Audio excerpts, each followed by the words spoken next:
भारत की संघीय विधायिका।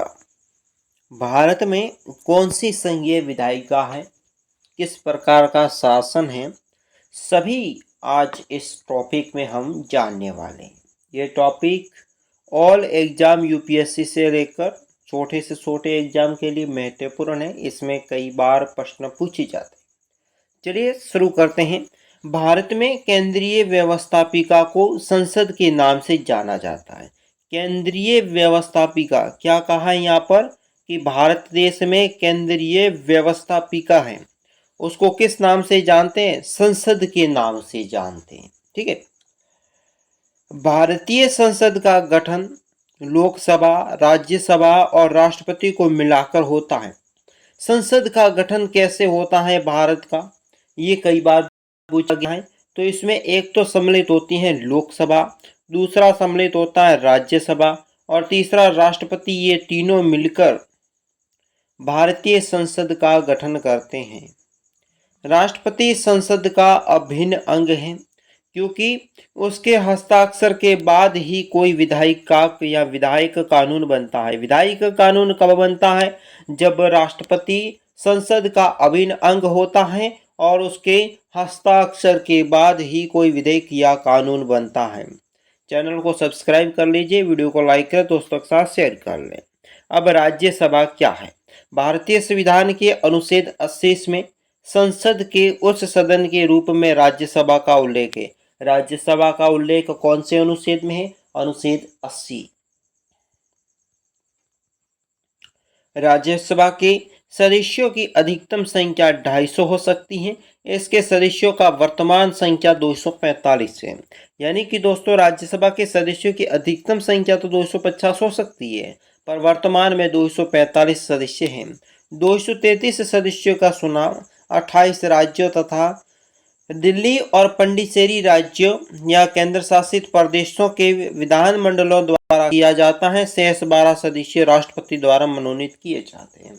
यानी कि यहाँ से गौर से ध्यान रख लेना कि 233 सदस्य का चुनाव तो दोस्तों राज्यों से होता है।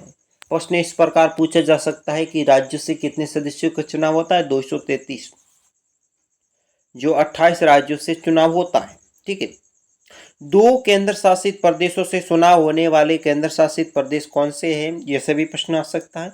तो एक दिल्ली और दूसरा पुडुचेरी। अब प्रश्न ये आएगा कि राष्ट्रपति कितने सदस्यों को मनोनीत करता है? 12 सदस्यों को मनोनीत करता है। मनोनीत किए जाने वाले सदस्यों के लिए यह आवश्यक है कि वो कला, साहित्य, विज्ञान, समाज सेवा, खेल के क्षेत्र में विशिष्ट स्थान रखते हो।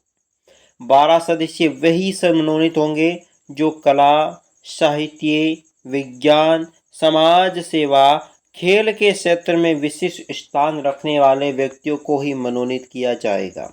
राज्यसभा सदस्यों का चुनाव 100 वर्ष के लिए होता है। राज्यसभा के चुनाव का कार्यकाल कितना होता है? 100 वर्ष। ये एक स्थायी सदन है, कभी भंग नहीं किया जा सकता। स्थायी सदन है और ये भंग कभी नहीं हो सकता। राज्यसभा प्रत्येक 2 वर्ष के बाद इसके 1/3 सदस्यों को अवकाश ग्रहण करते हैं। ठीक है। और उसके स्थान पर नए सदस्यों का चुनाव किया जाता है। राज्यसभा में भी विपक्ष के नेता को कैबिनेट मंत्री कहा जाता है। कैबिनेट मंत्री किसे कहते हैं? विपक्ष के नेता को।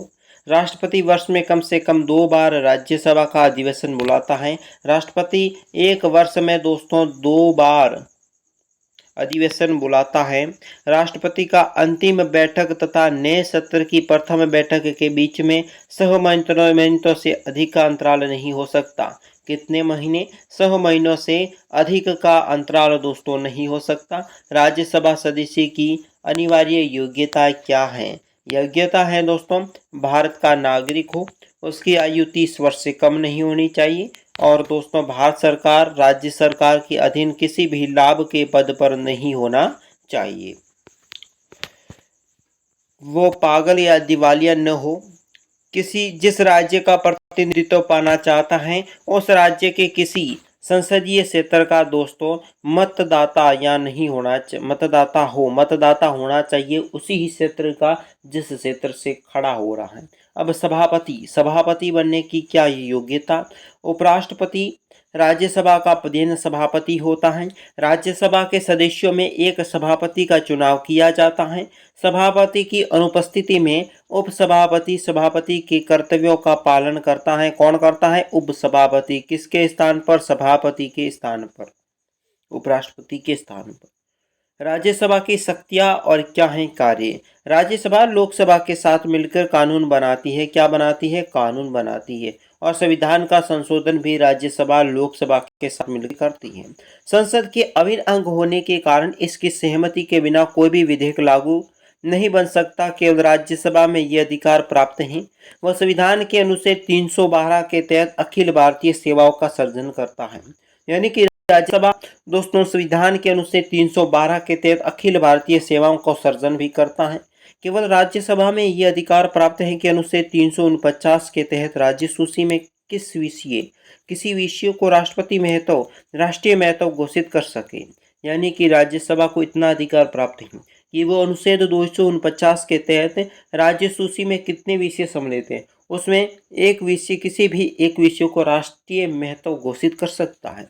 ऐसे में संसद राज्य सूची में एक विषय पर कानून बना सकता है। संसद किसी भी एक राज्य सूची के एक चीज पर कानून बना सकता है। 1 माह से अधिक यदि आपातकाल लागू रखना हो तो उसका प्रस्ताव अनुमोदन लोकसभा और राज्यसभा दोनों में होना जरूरी है। अगर दोस्तों आपातकाल लगा हुआ है, अगर 1 महीने से अधिक का आपातकाल चाहिए तो लोकसभा और राज्यसभा दोनों में सहमति होनी आवश्यक है। लोकसभा संविधान के अनुच्छेद 81 के तहत लोकसभा का गठन दोस्तों 5 वर्ष के लिए होता है। लोकसभा का अनुच्छेद 81 में वर्णन मिलता है जिसमें लोकसभा का कार्यकाल होता है 5 वर्ष। भारतीय संसद निम्न सदन है। भारतीय संसद दोस्तों कैसा सदन है? निम्न सदन है। ये प्रश्न कई बार पूछा गया है। लोकसभा में जनता द्वारा प्रत्यक्ष रूप से चुने गए प्रतिनिधि तो भाग लेते हैं। भाग कौन होते हैं? जनता द्वारा प्रत्यक्ष रूप से चुने गए प्रतिनिधि। तो लोकसभा के सदस्य कोई अधिकतम संख्या दोस्तों 552 हो सकती है। वर्तमान में लोकसभा की सदस्य संख्या 545 है। 543 सदस्य विभिन्न राज्यों और केंद्र शासित प्रदेश से जनता द्वारा प्रत्यक्ष रूप से गुप्त मतदान की प्रक्रिया के माध्यम से चुने जाते हैं। आंग्ल भारतीय समुदाय के 2 सदस्यों को राष्ट्रपति संविधान लोकसभा के लिए मनोनीत कर सकता है। राष्ट्रपति कितने सदस्यों को? 2 सदस्यों को। आंग्ल भारतीय उनके मत पर उन्हें पर्याप्त प्रतिनिधित्व नहीं मिला हो। लोकसभा के सदस्य की क्या है योग्यता? चलिए जान लेते हैं। भारत का नागरिक हो, 25 वर्ष की आयु कम से कम न हो, वह भारत या राज्य सरकार के अधीन किसी भी लाभ के पद पर न हो, पागल या दिवालिया न हो। अब इसके क्या है कार्यकाल? लोकसभा का कार्यकाल 5 वर्ष के लिए है, किंतु प्रधानमंत्री के परामर्श पर राष्ट्रपति इसे समय से पहले दोस्तों भंग कर सकता है। क्या कर सकता है? भंग कर सकता है। पदाधिकारी लोकसभा की शक्तियां एवं कार्य। राज्यसभा एवं राष्ट्रपति के साथ मिलकर लोकसभा दोस्तों कानून बनाती है। लोकसभा बजट पारित करती है। लोकसभा धन विधेयक है या नहीं इसका फैसला लोकसभा करेगी। कोई विधेयक अगर धन विधेयक है या नहीं इसका फैसला कौन करेगा? लोकसभा करेगी। धन विधेयक है दोस्तों या नहीं इसका निर्णय लोकसभा राज्यसभा के साथ मिलकर संविधान में संशोधन करती हैं। लोकसभा सदस्यों के माध्यम से मंत्रियों पर नियंत्रण रख सकता है। उन्हें दायित्वों के प्रति सतर्कता बनाए रखती है। मंत्रिपरिषद सामूहिक रूप से लोकसभा के प्रति उत्तरदायित्व रहती है। किसी एक मंत्री के खिलाफ अविश्वास का मतलब पूरे विश्व में मंत्री सामूहिक रूप से लोकसभा के प्रति उत्तरदायित्व होती है, किंतु वह प्रधानमंत्री के प्रति व्यक्तिगत रूप से उत्तरदायित्व हो सकता है। लोकसभा राज्यसभा और विधानसभाओं के साथ मिलकर राष्ट्रपति का चुनाव करती हैं, जबकि उपराष्ट्रपति का निर्वाचन में राज्य के प्रतिनिधित्व भाग नहीं लेते हैं। ठीक है, उपराष्ट्रपति के निर्वाचन में राज्य विधानसभा के सदस्य है वे भाग नहीं ले सकते। तो आज के वीडियो में बस इतना ही। इसका क्रेडिट जाता है भास्कर राज सर को। गुरुजी जी के स्टडी यूट्यूब चैनल को सब्सक्राइब, लाइक, शेयर, कमेंट सब कुछ कर दीजिएगा। आज के वीडियो में बस इतना है। मुझे दीजिए इजाजत, नमस्कार। और दोस्तों हमारे चैनल को अधिक से अधिक सपोर्ट करने की कोशिश करें ताकि हम लाइव लेसन में तुरंत जल्द मिल सके। धन्यवाद।